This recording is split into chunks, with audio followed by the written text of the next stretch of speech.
channel. Nandito kami ngayon sa Barry Curtis Park. Ayan, sobrang hangin.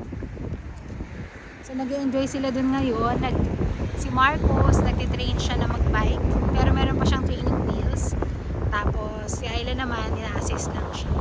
Ayun. So dito na rin kami nag-lunch. Ang ganda-ganda, no? Dito na rin kami nag-lunch. May dala lang kami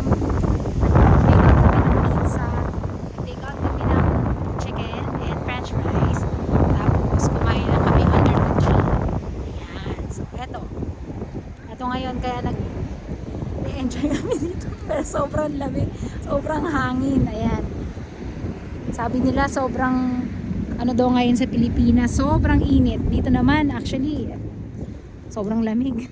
So next week may pasok na ulit kami, kaya yun nga, tinitake advantage namin na walang pasok, medyo pahinga, tapos medyo maganda ang weather, although kanina umuulan din. So buti na lang at timing din na kapag lumalabas kami, ayan, maulap.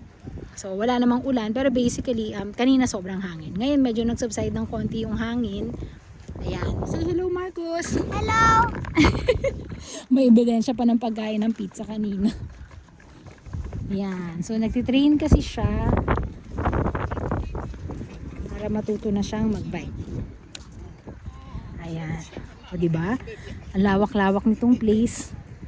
Ang daming pwedeng activities na gawin. So yung iba nagka-kite flying, kami naman dito ito naglalakad-lakad lang para lang mag-bask under the sun, kasi nga most of the time ang lamig-lamig talaga.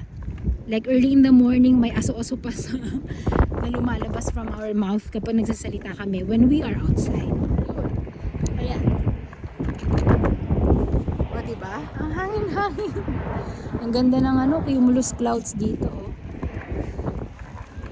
So ayan, tumatakbo si Ayla, bully na niya si Marcos. So basically dito, kanya-kanyang kanya-kanyang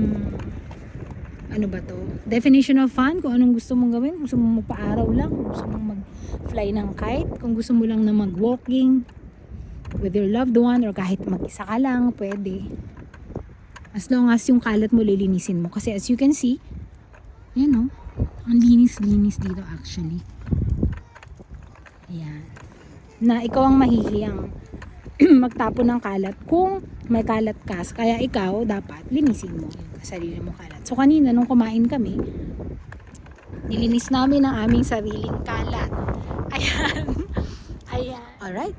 So once again, this is Barry Curtis Park for you all. I'll see you in my next vlog.